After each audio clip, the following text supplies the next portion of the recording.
Over 2000 years ago, in the 1st century BCE, in the ancient kingdom of Ujjain, there lived a brave king named Vikramaditya. Known for his wisdom and courage, King Vikram was famous throughout the land for keeping his promises, no matter how difficult they might be. This is one of the 25 tales of Vikram and Betal, stories of mystery, wisdom, and impossible choices. The stories that have been told for over 1,000 years, passed down through generations. Tonight, we journey back to that golden age. It all began when a mysterious sage visited the king's court. The sage claimed that he needed to perform a powerful ritual that would bring great prosperity to the kingdom and protect it from the future disasters. But this ritual required a very special ingredient, a dead body, possessed by a spirit hanging from a tree in the old burial ground. Your Majesty, said the sage, this body contains the spirit of Betal, who holds ancient knowledge and magical powers.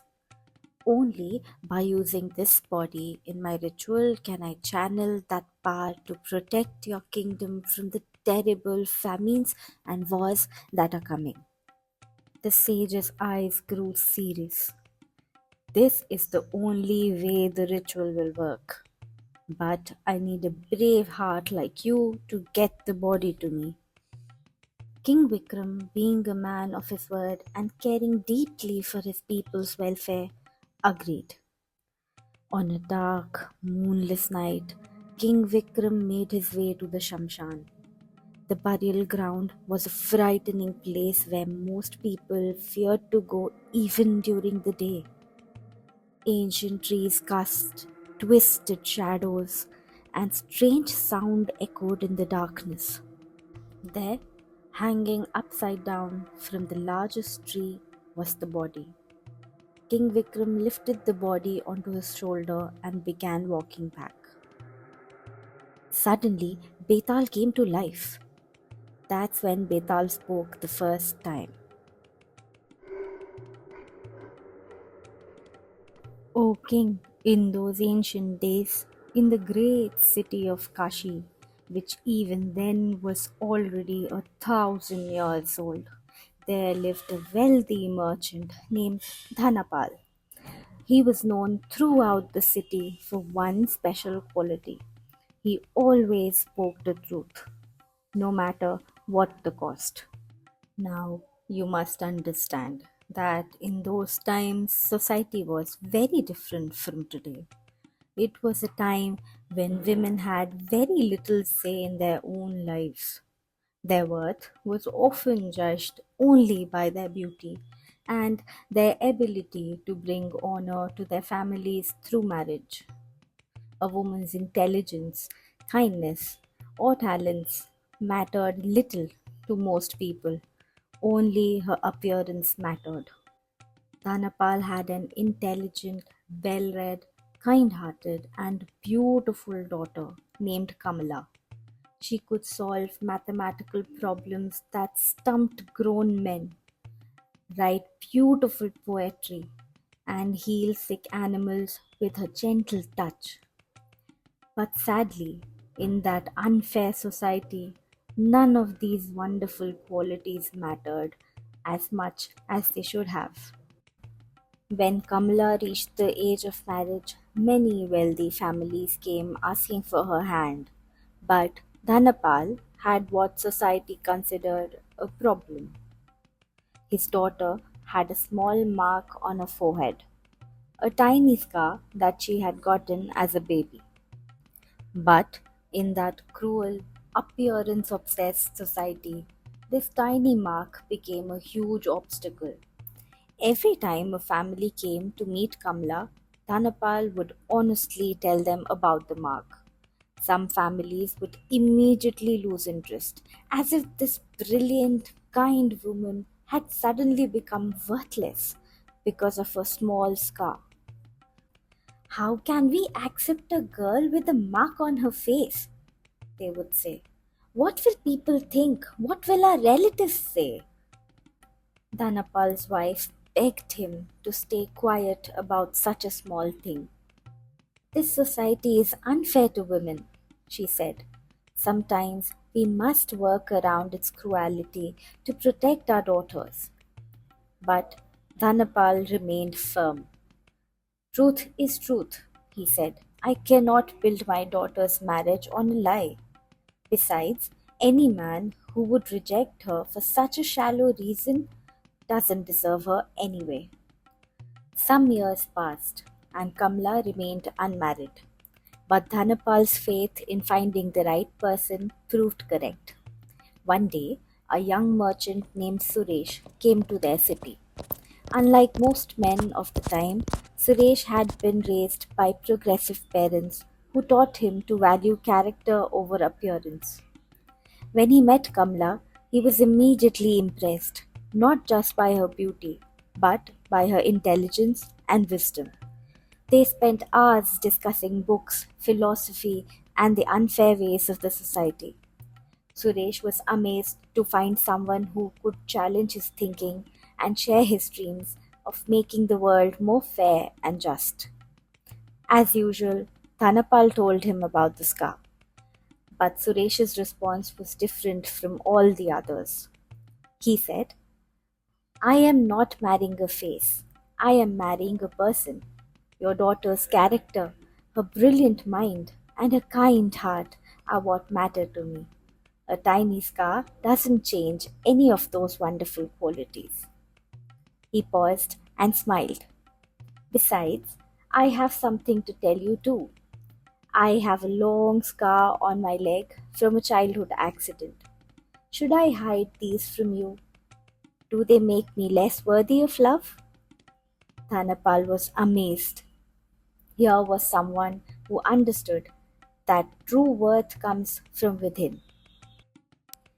The marriage was arranged, and both families were truly happy. Kamla had found not just a husband, but a true partner who valued her for who she really was. On the wedding day, as Kamla was getting ready, her grandmother gave her a special paste made from ancient herbs. Apply this to your scar, my child, she said. It will make your scar disappear completely, not because you need it to be beautiful, but because society has been cruel to you for so long. After applying the paste, the scar miraculously vanished. It also added to the glow on her face. She looked absolutely radiant. When Suresh saw Kamla, he was surprised. Where's the scar? He asked. Kamla looked at her father. Now, Dhanapal faced a dilemma. Should he tell the truth about the paste and risk Suresh thinking the family had somehow tricked him? Or should he stay quiet and let Suresh believe the scar had somehow naturally healed? Betal's voice grew serious. So, tell me, O wise King Vikramaditya, what should a truthful merchant do? Should he tell Suresh about the herbal paste and risk any misunderstanding? Or should he stay quiet this time? King Vikram walked in silence through the ancient paths of Ujjain, thinking deeply about Betal's question. Finally, unable to bear the moral weight of the question, he spoke. Oh, Betal, the merchant should absolutely tell the complete truth about the herbal paste. Here's why. Suresh had already proven himself to be a man of character who valued Kamala for who she truly was, a brilliant and a kind lady. When he accepted her, knowing about the mark, he showed that he was different from the shallow, cruel society around them.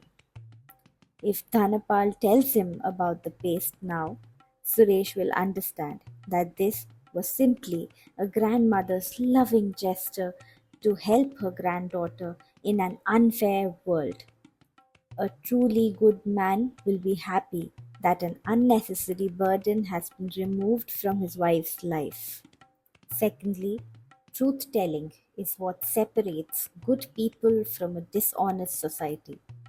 In a world where women are already treated unfairly, adding deception to the mix would only make things worse. Honesty between partners is the foundation of respect and equality. Dhanapal built his whole life on truth. Breaking that principle now, even for a kind reason, would be wrong. The right path may sometimes be difficult, but it's still the right path. As soon as King Vikram finished speaking, Betal smiled approvingly. Excellent answer, O wise king. You understand that honesty and respect go hand in hand. In a world full of unfairness, truth telling becomes even more important. But then Betal's voice grew mischievous. However, you have broken your promise to remain silent. Now I must fly back to the very tree you got me from, and you must come and fetch me again.